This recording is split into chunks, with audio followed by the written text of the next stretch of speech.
جواب کن الفاظوں سے دیا جاتا ہے؟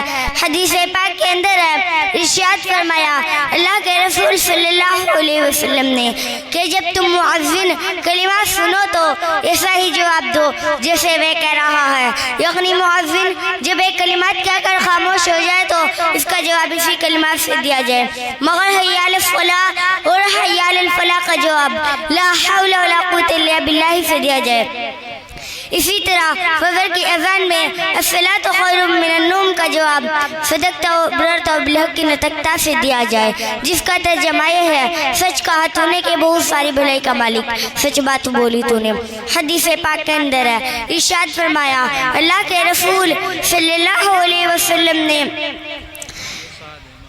جو شخص اللہ کو راضی کرنے کے لیے اذان کا جواب دے وہ ضرور جنت میں جائے گا۔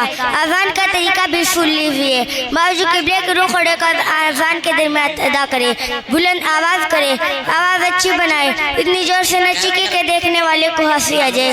جب حی علی الفلاح کہے تو چہرے کو دائیں طرف کرے، اور جب حی علی الفلاح کہے تو چہرے کو بائیں طرف کرے۔ ماشاءاللہ ماشاءاللہ ماشاءاللہ۔